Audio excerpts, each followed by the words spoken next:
ابھی چونکہ بڑی 11ویں شریف آ رہی ہے، اس حوالے سے چند چیزیں ذکر کرنی تھی۔ ایک یہ کہ کرامت جو ہے نا وہ برحق ہے، کیونکہ قرآن مقدس کے اندر کئی مقامات پر اللہ کے ولیوں کی کرامتوں کا اظہار کیا گیا ہے۔ اگر بندہ کرامت کو نہ مانے تو وہ گمراہ ہے، کیونکہ وہ قرآن مقدس کی نصوص کا انکار کر رہا ہے۔ حدیث پاک میں بھی کئی مقامات پر اللہ کے ولیوں کی کرامتوں کا تذکرہ آیا ہے، لہذا کرامت تو برحق ہے۔ ہاں، اس بات پر توجہ ضرور دی جائے کہ کرامت جو ہے وہ قرآن اور حدیث کے اصولوں کے مطابق ہو، یعنی کوئی ایسی بات نہ ذکر کی جائے کہ جو قرآن اور حدیث کے اصولوں کے ہی خلاف جا رہی ہو۔ جیسا کہ میں ایک دو چیزیں ذکر کرتا ہوں۔ اب اگر کوئی یہ کہے کہ حضور عبد القادر جیلانی رحمۃ اللہ تعالی علیہ نے کہ وہ ڈوبی ہوئی کشتی دریا سے کیسے باہر نکال دی، تو یہ ممکن ہے، کرامت کا اظہار ہو سکتا ہے۔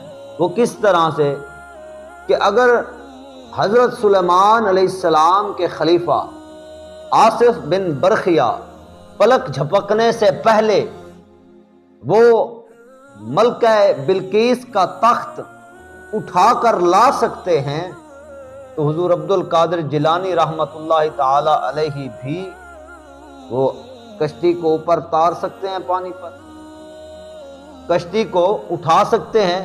اس بات میں کوئی مذائقہ نہیں ہے، کیونکہ اوپر ہمیں ایک چیز مل رہی ہے قرآن مقدس کے اندر۔ اسی طرح سے اگر کوئی یہ کہے کہ بھائی یہ کیسے ہو سکتا ہے کہ فلاں اللہ کا ولی جو ہے وہ فضا میں اڑتا تھا، یہ ممکن نہیں ہے، تو یہ بات مانی جا سکتی ہے، کرامت کا ظہور ہو سکتا ہے۔ یہ بات خلاف عقل ضرور ہے، لیکن کرامت کا ظہور ہو سکتا ہے۔ وہ کیسے کہ پیچھے قرآن مقدس کو اٹھا کر دیکھ لیں کہ حضرت سلیمان علیہ السلام خود اللہ کے نبی ہیں، اللہ نے یہ ان کو معجزہ عطا فرمایا تھا کہ وہ فضا میں سفر کیا کرتے تھے۔ اللہ رب العزت جسے کچھ عطا فرما دے، کیونکہ وہ حضرت سلیمان علیہ السلام اللہ کے نبی تھے تو اس لیے وہ معجزہ ہے، اور اگر کوئی اللہ کا ولی اڑے تو اسے کرامت کہتے ہیں۔ اس بات میں کوئی مذائقہ نہیں ہے، کیونکہ کرامت کہتے ہی اسے ہیں جو کسی اللہ کے ولی کے ہاتھ سے صادر ہو اور لوگوں کی عقل سے وہ بالا تر ہو، لوگوں کی عقل اس کو سمجھ نہ سکے، اسے کرامت کہتے ہیں۔ اور معجزہ اسے کہتے ہیں کہ کسی اللہ کے نبی کے ہاتھ سے صادر ہو اور لوگوں کے عقل میں وہ نہ آ سکے، اسے معجزہ کہتے ہیں۔ دوسری بات یہ جو حضرت عبد القادر جیلانی غوث پاک رحمۃ اللہ تعالی علیہ کے دھوبی والا واقعہ ہے، یہ کسی بریلوی علماء اہل سنت نے اپنی کتاب میں نہیں لکھا۔